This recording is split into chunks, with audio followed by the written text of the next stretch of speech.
The poor countries of the world, the SDGs, are in their favor. They're for them.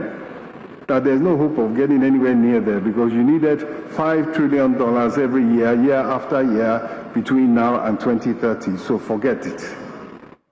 They also admitted that what normally brings developing countries up, what normally helps developing countries is when world trade is growing, and then they now can participate in that sort of floating of all boats. And of course, with the withdrawal from and retreat from the world rules-based world trading system, that wasn't happening. Instead, there were subsidies in their place. And finally, the kind of financing that helped developing countries, concessional flows, that in fact they were turning negative. Developing countries were paying back more in funding and repayments than they were getting in new concessional flows. And so after speaker had basically given it to us the way it really is, they now said, so what are the solutions? Number one, macroeconomic reform. Reform your economies. Number two, increase your tax to GDP.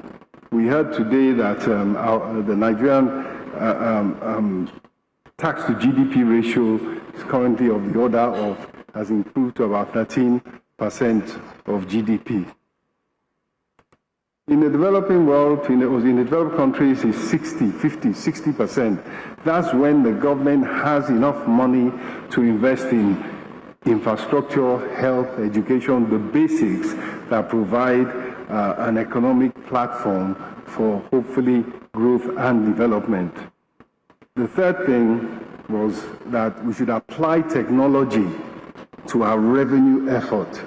We should apply technology, automation, digitization, and AI to government's finances in order to get the extra efficiency that would lead to improved revenues from that source and increase revenue as a percentage of GDP. And finally, that we needed to crowd in the private sector. We needed to put in place the economic environment, the fiscal environment, and the overall investment climate that would attract private investment.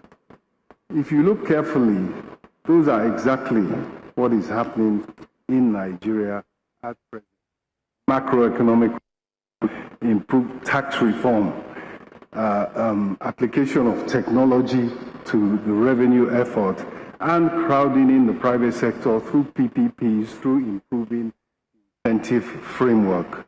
So if we have come that far, it's important that together we look for those last pieces of the jigsaw puzzle that will not just allow us to have what we have now, which is an element of stabilization, but that we kick on from there and get the momentum to grow the economy, increase productivity, create jobs, and move millions and millions of Nigerians out of poverty, which in fact is the overall aim and objective of the government's renewed hope agenda. Let me turn to the reform program. It is a three-stage reform process, and let's look at its macroeconomic outcomes.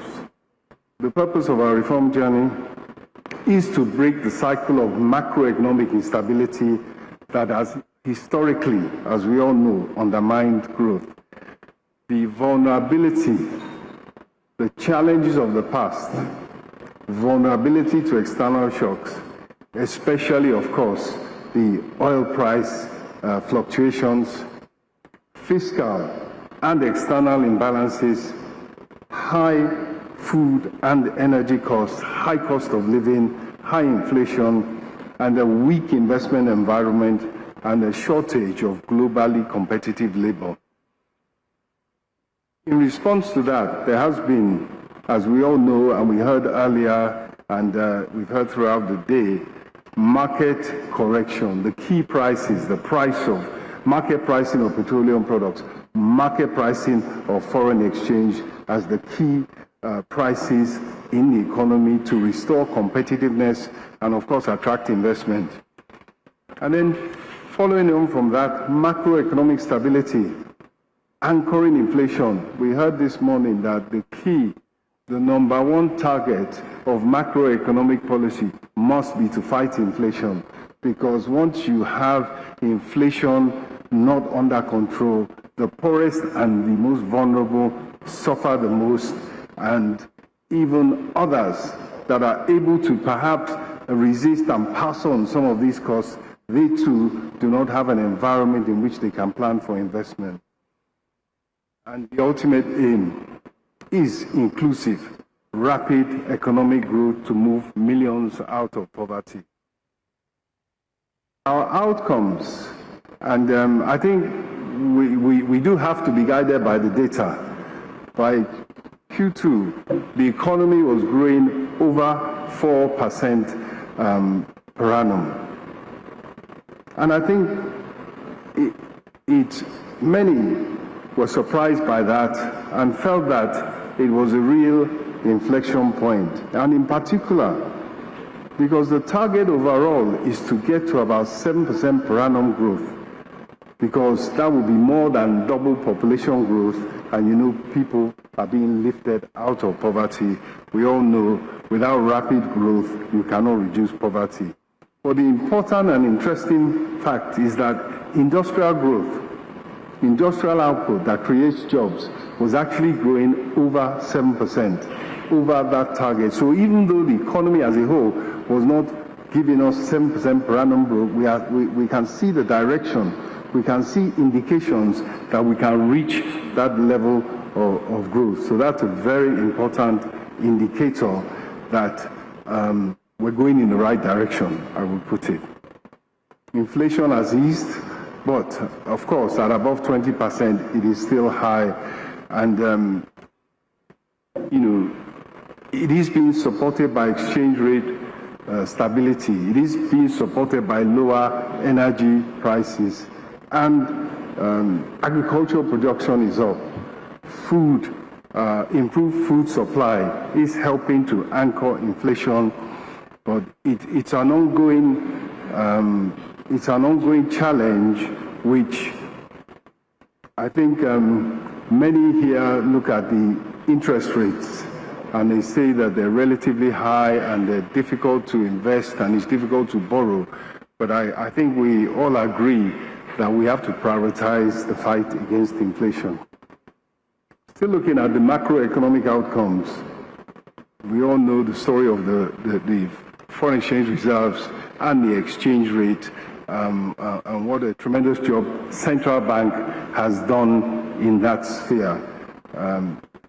It was pointed out this morning that we need more FDI and less FPI, but for now, I think it is a very, very important anchor of inflation is the fact that we can stabilize the exchange rate no matter where the foreign exchange comes from. Similarly with the trade balance, the trade surplus has surged, and that's been driven by competitive exchange rate. These are not just abstract statistics, and I think they are proof that the reforms are taking root, confidence has returned, and the economy is largely stable at this stage. The statistics notwithstanding, what matters, Mr. President, what was his commitment and his empathy was that the poorest and the most vulnerable would be protected. So as the costs of reform are kicking in, the truth is that the data does show progress and price pressures easing, with food a little bit elevated. but we must match this growth with protection for the vulnerable. And that's where the social investment programs are critical. They're not just an add-on. They're not just a byproduct of the reform package. They're an integral part of it, and they remain central, especially what we call the direct benefit transfer. Everybody learned during COVID that when you give funds directly, to people, they decide what their priority is, and that can help them, and the figures show that those types of direct benefit transfers reduce poverty. We have targeted 15 million households. We have delivered to 8.1 million of those. We will, by the end of this year, we should have been able to complete, or nearly complete, the transfers to 15 million households, covering 75 million Nigerians. And the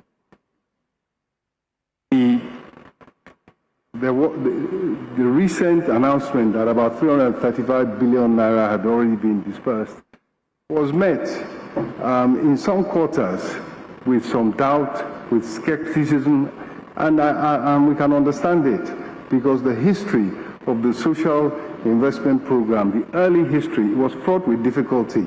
It's a difficult exercise to undertake. In fact, the development partners at one meeting, they said to us, look, when you're doing this type of program, you need scale, you need speed, and you need efficiency. And in most cases, if you get two of those, you just go. And we said to them, given that we had to reboot and restart the Nigerian direct benefit transfer scheme, they said that if you go for all three, you're going for the gold standard. So we went back to His Excellency, Mr. President, and I said that, you know, our program is frustratingly, painfully slow. The development partners were telling us you're going to take 10 years before you can disperse these funds. So we went back to Mr. President and said, well, you know, that maybe we should ease our gold standard, as they call it. And he said no. He said we need to stick to that gold standard whereby every beneficiary is biometrically and uniquely identified by a NIN. And every beneficiary is paid by a digital procedure, whether a bank account or with a mobile wallet, so that you can at any time say, this is the person we gave these funds to, this is when we gave it, this is how much we gave. And interestingly, of course, as I said, when we released some figures recently, you know, senior politicians said that in their village, I remember one in question, he said, in my village, nobody has received it. So we just printed out the particular details for that village. 9,241 households had benefited, and all the data was there. That is the robust system that has been put in place. And incidentally, I heard from our Minister for Communications, Innovation and Digital Economy that we're in fact now way ahead of, for example, Britain, that is now just trying to put in place digital ID.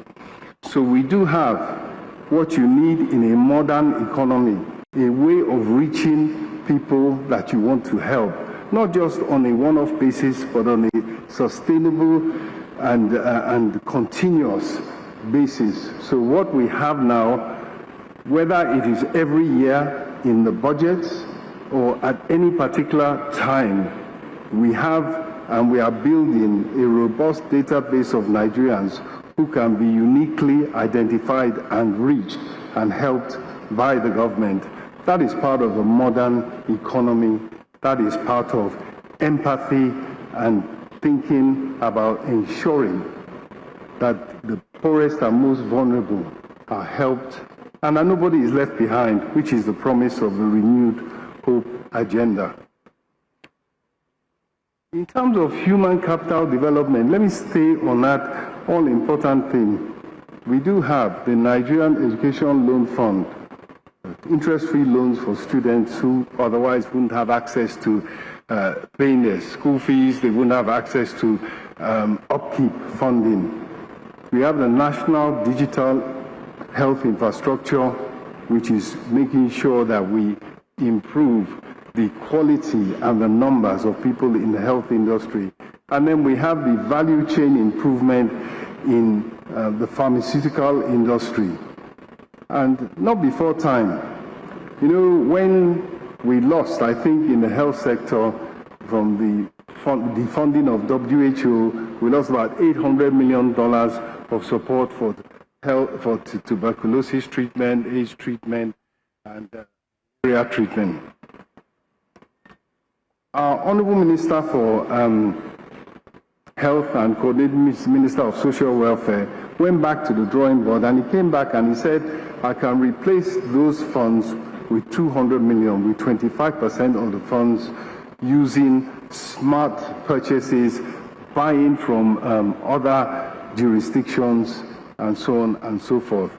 And it's part of that process of unlocking the value chain, of bringing production of pharmaceuticals, of health products back home, is a major initiative, not just in industrialization, but in this particular case, in terms of health. Let me turn to the fiscal reforms and revenue mobilization. We all know that revenue has come in from liberalization of the foreign exchange market and the removal of fuel subsidy.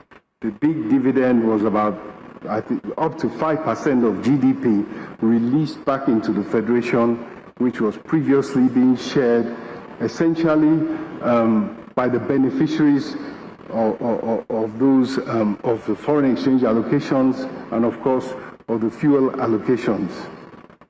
As I said earlier, we have automated our revenue collection. We have reduced oil theft from, I think the figures I have are 37.6 million barrels in 2021 to just 4.1 million barrels per day in 2024. We know the outcomes. The states are awash with funds, a 111% increase in their funding, 66% increase in local government's funding. The federal government has benefited less as a result of fiscal federalism, as a result of following the rules and paying back some of the refunds of funding which really should have gone to the states earlier, but the federal government at least is now paying back. So clearly that's a stronger fiscal space for development spending. And to be fair, the data shows that the states, they have budget surpluses. They have a surplus of, the budget surplus over GDP of about 3%, but they have been spending on infrastructure. That's what the data shows us. In terms of revenue mobilization, we do have a new tax act. It will simplify, it will harmonize, and it will reduce multiple taxation. And we cannot overemphasize the role of technology, the role of automation. Up till August 1 of this year,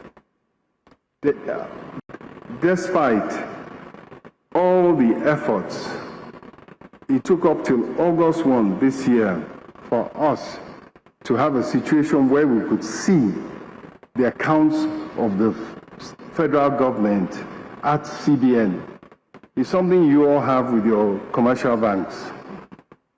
But such is the, I will call it the political economy of bureaucracy and governance that it took until August 1 for us to have visibility on those accounts. Until then, you would have to call central bank and ask them, what's the balance on this account? So you can imagine what kind of situation we were dealing with. But technology is such that it comes, once you get going, it's a very, very rapidly moving train. So as on October 1, just a few days ago, we implemented a central billing system and the Federal Treasury receipt. Central billing system, what that basically says is that you can now reconcile what you pay. When you give someone a bill, a tax bill or a user fee for 100, if he pays 20, before there was no way of reconciling. But now, when you pay 20, the thing will follow you around and say you vote, and everybody will know that you have a receivable of 80. That's the difference that automation and technology will give. And we expect the dividend in terms of revenue to be substantial, to be, in fact, I would even say game-changing.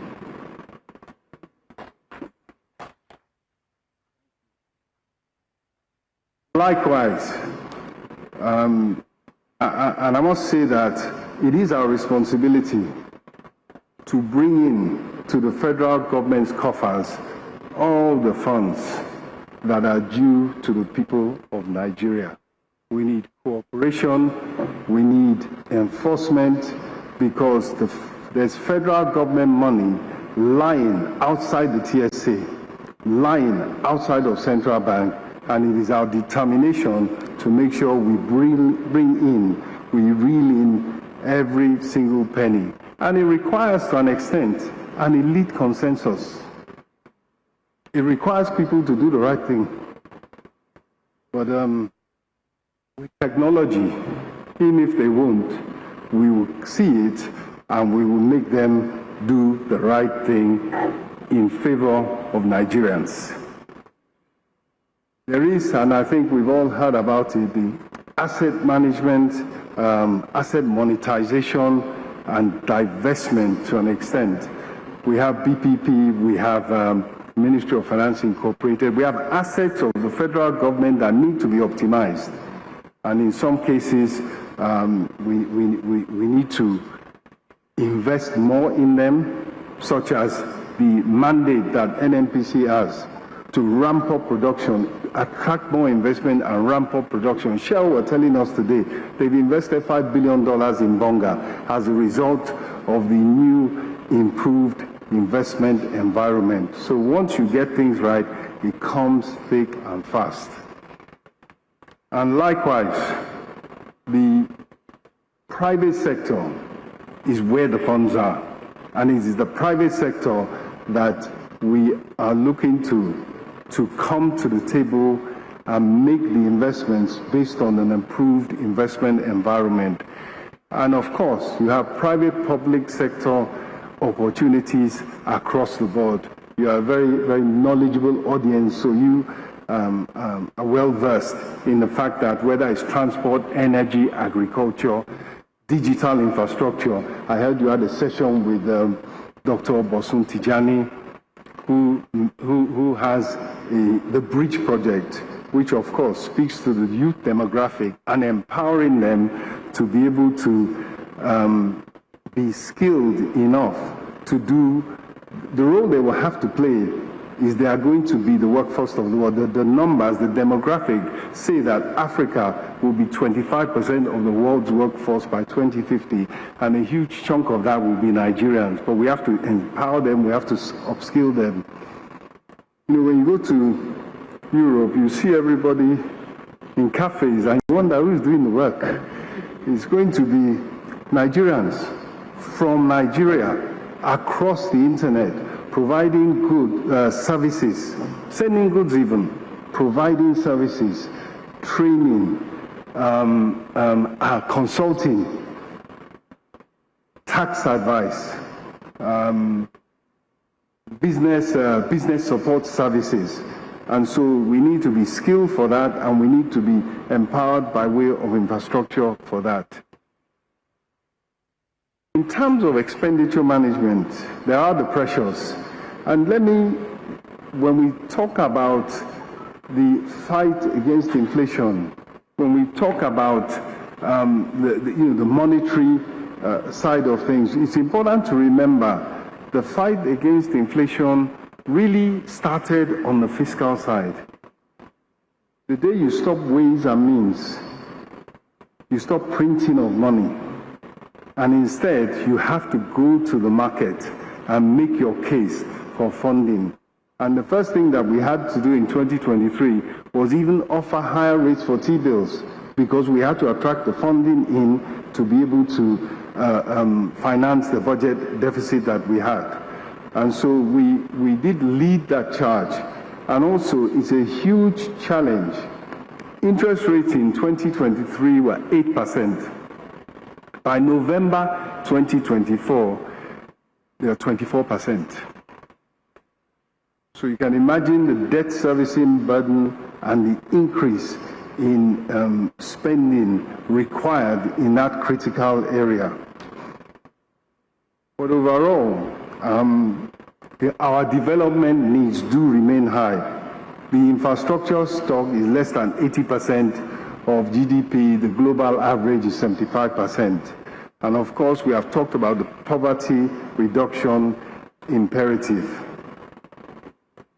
So, what we are looking for and what we are hell-bent on achieving is a greater alignment of spending with productivity-enhancing sectors, and an increased share of expenditure to be funded by revenues. And I've given you an indication of where we'll look for those revenues. So the future plans are that we will reduce leakages, cut waste, prioritize capital projects. You know of the high visibility legacy projects, Sokoto Badagry Highway, the fiber optic bridge project that I've talked about, Ajaokuta Kaduna Kano gas pipeline, AKK, as well as others. And importantly, we're working with the National Assembly to restore the January to December budget cycle. No more extensions of budgets into the next year, causing a not small element of confusion and dislocation.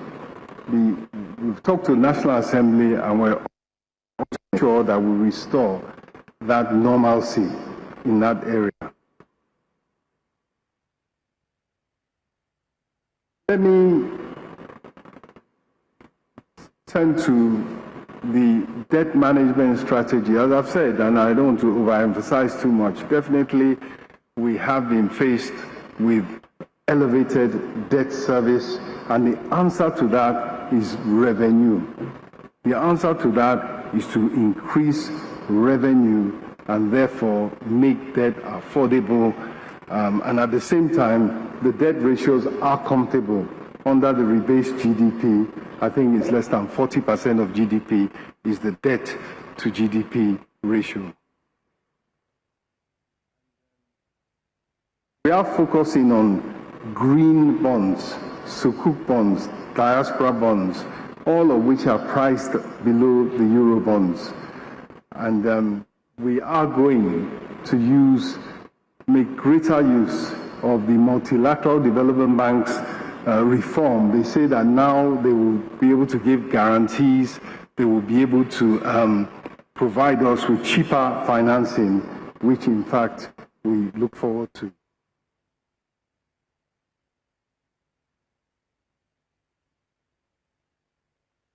Let me focus on the opportunities of this period. You have a stable economy. And I think it's important that people who feel that there are still one more or two more items of reform, people feel that this is the way to reach for the moon, or like the World Bank said, people feel that, look, you still need a big bang. They should come forward, they should mention to us that this is their idea of what they think will unlock further our potential. But our strategic priorities are to diversify exports beyond oil. to boost domestic productivity, of course through investment, to foster inclusive prosperity. And in that context, the opportunities are many and varied. In infrastructure, we have the Highway Management and Development Initiative for roads and for rail. We have, as I said earlier, energy, the Mission 300, and we have in the digital space huge opportunities, a level playing field, and a conducive business environment. The oil and gas sector has taken full advantage of it, and others, such as in the CNG sector, in the clean energy sector, are also. And like I said, let's identify these barriers and let's scale investments that are required to lift us out of poverty. And let me close by mentioning really a call to partnership above all. So ladies and gentlemen, Nigeria's reform journey has moved. It's moved from reform to resilience to inclusive growth. We have established a new incentive framework that rewards innovation and productivity. And it's important to remember that what was rewarded before was access to distortions, was privileged access to foreign exchange, privileged access to petroleum products. That was what was rewarded. Now what is being rewarded is innovation and productivity on a relatively open platform, a level playing field, as we say. And in our view, Nigeria is becoming more and more investment ready, and the anecdotal evidence is also pointing in that direction. But this is where the Nigerian Economic Summit community comes in. Of course, the government needs the partnership, the high-level partnership of the Nigerian Economic Summit Group. Investments, innovation, ideas, thought leadership to sustain the progress and ensure that prosperity is inclusive. Together, we can build a resilient economy, a competitive nation, and a prosperous Nigeria. Thank you.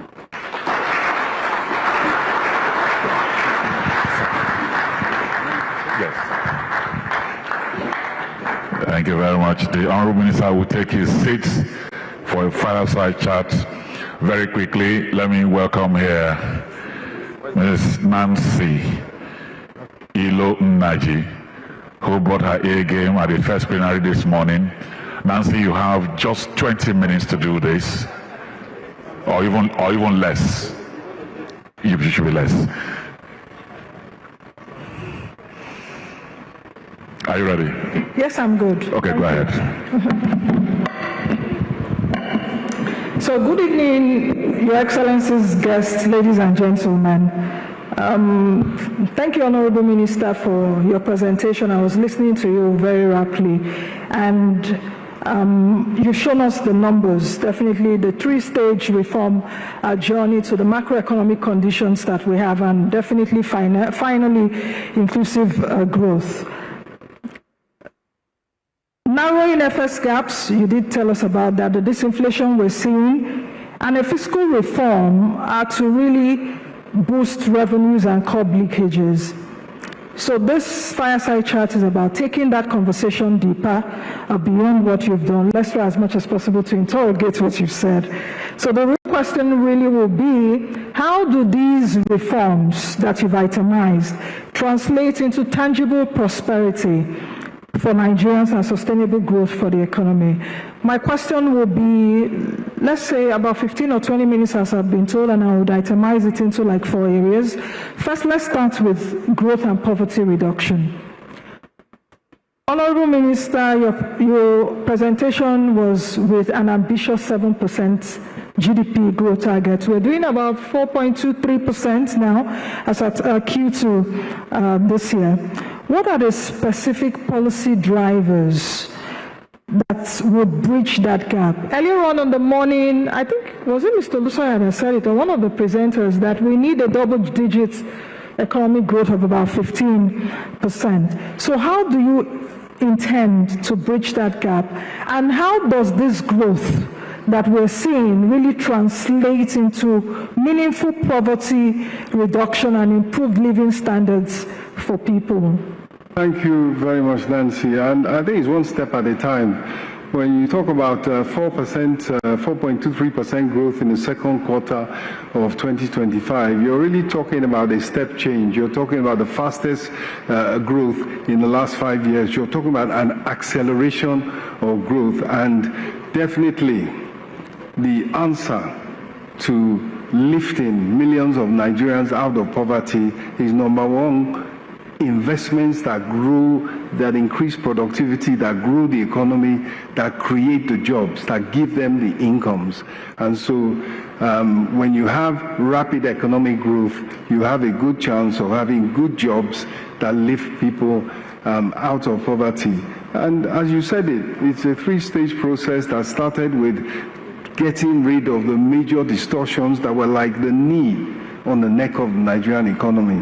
Economic Summit after Economic Summit would dodge around the question or raise it, and it would not be answered, because year after year nobody would confront the fact that, or could actually achieve removal of fuel subsidy and alignment and reform of the exchange rate system. They were huge distortions, but they were huge sources of patronage. So they had alongside them a very, they had many backers for that system, which kept the majority of Nigerians on the sidelines. So we cannot downplay the fact that once you clear those major obstacles to development, to a fair and inclusive system, you now have a free route.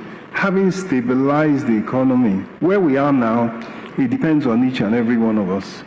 It depends on people who look at the opportunities in the Nigerian economy, in manufacturing, in exports, in services, in digital, and decide to take the opportunity of their generation, and invest for exports, invest for a huge domestic market, as well as invest for the digital future. Honorable Minister, much of your conversations, of course, focused on even the macroeconomic reforms that we've experienced. But beyond even those big ticket measures, my question is around unlocking and expanding real opportunities for traders, for example, artisans, small businesses, ordinary Nigerians that still feel the brunt of disadjustment, because we can't wish that away. What is being done at the microeconomic level to unlock inclusive growth for them? Because you need them. And Nigeria's economy, our GDP, talking about even the way our economy is structured, small businesses, are large. Thank you, Nancy. You're absolutely right. And of course, early on, there was funding for medium and micro enterprises. There were grants and there were low interest funding that was provided as an intervention in 2023, 2024. But it's a critical fact, and as I said earlier, the way the world is going, it lacks, the policies lack empathy around the world. The politics lacks empathy, and it's very much a winner-takes-all, might is right environment. But in Nigeria, the decision and the renewed hope agenda is to be inclusive, to leave nobody behind. And we have introduced and even launched and approved at the National Economic Council level, which means the federal government and the states, and thereby the local governments, have agreed to implement a world-based development program throughout the 8,809 wards where individuals who are economically active will be identified, they will be helped, they'll be empowered, financing, skills, access to the various programs of the development partners. They will be deliberately identified and supported. So you will now have not just a top-down approach, you will have a bottom-up, inclusive participation by economically active people at the ward level, producing, providing services, even probably providing goods that go across the borders. So that's the answer. That is where the connection between the improvements in the economy and the participation, the empowerment, the support and encouragement for ordinary cottage industries, smaller micro enterprises, that's where the connect will come from.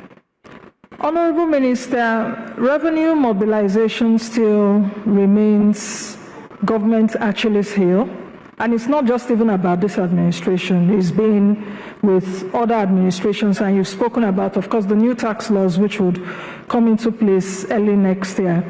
How is your ministry ensuring that revenue mobilization does not overburden struggling households and industries? I heard you clearly earlier on where you said, you know where the money is, but how do you ensure that we are not overstretched?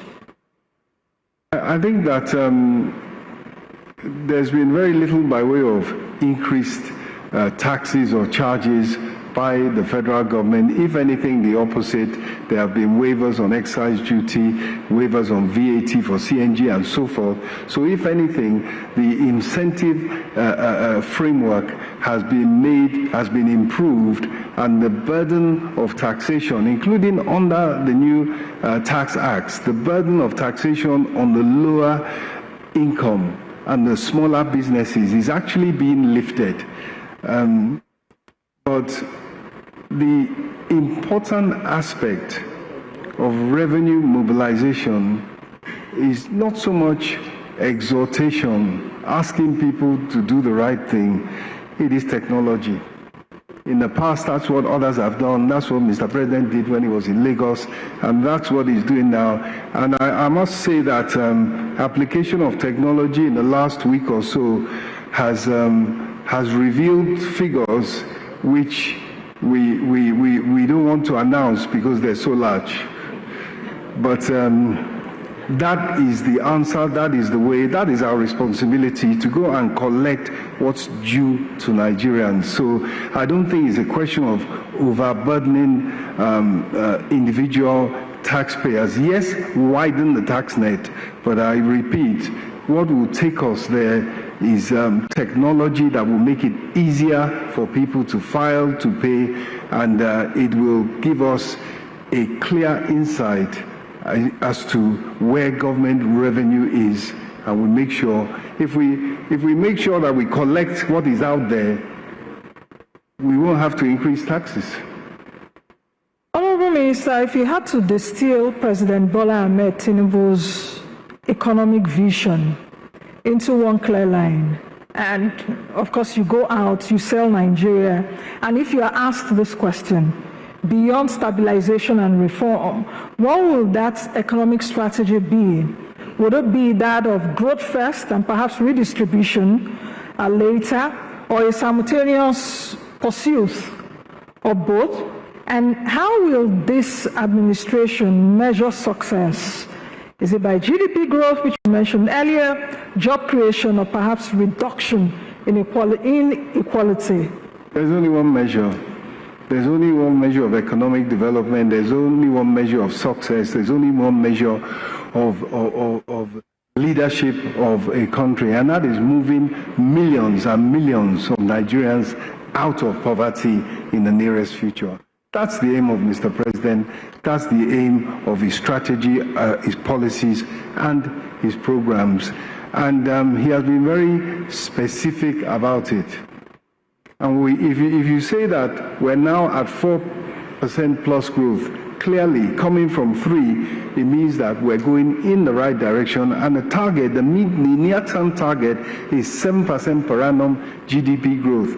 Not for its own sake, because it means that, but because it means that the economy will be growing at twice the rate of population growth. And that's when you can start having an effect on the human development index. That is when you can start giving Nigerians the kind of incomes that lift them out of poverty. That's the measure that Mr. President has set for himself and his administration. Okay, Honorable Minister, final question. I see our time, but we still have a lot of time, but this is my final question so that we can get out of here in like 15 minutes. As Nigeria repositions itself for sustainable growth, what gives you the confidence that this reform journey that we are on will be different from past attempts? And what guardrails are in place to ensure reform continuity? Thank you very much, Nancy. It's different. Everybody knows it's different. You know, there was should I say, one of these agencies, let me even say a rating agency. So after the discussion and looking at the, reviewing the figures, and it was online, one of them said to me, they said, look, actually, I'm an honest person. Let me tell you the truth. When people said that these were the reform measures you are going to take, I didn't believe it. I didn't believe that you would ever do it. And now that you have done it, clearly you are on the right path. So we must not downplay the resetting that has taken place and the opportunity that it gives us. We have a normalized investment environment. And from an anecdotal point of view, I was in Matori about 6 weeks ago, and there was a company, a top company, and they were producing a snack. They used to import it, and when they import it, half of it is air. They blow those things up and the thing rattles around inside. So they said that the reason why they have invested modern technology together with labor-intensive packaging and aspects, so the production line was high-tech plus labor, obviously speaking to the Nigerian demographic of abundant labor. And they said the only reason they did it was because of these reforms, that never would they have tried it before. And so that is a narrative that is gaining momentum, and we expect it to continue. And therein lies the path to rapid, sustained, inclusive growth for the Nigerian economy. At the top end, there are people around the world and they need investments. They need good infrastructure investments. And we have some large projects. And people have their views on them. And I'll just share with you that one of the biggest infrastructure projects we have that will be a PPP, essentially probably told and so forth in due course, the investment bankers that put the financing together said at one point that we have to do a value for money exercise. And so we all thought, well, because it was single sourced, it wasn't internationally competitive bid, so we were concerned. So they came back and they said, well, with the discussions and the adjustments for things like environmental impact and so forth, that it passed with flying colors.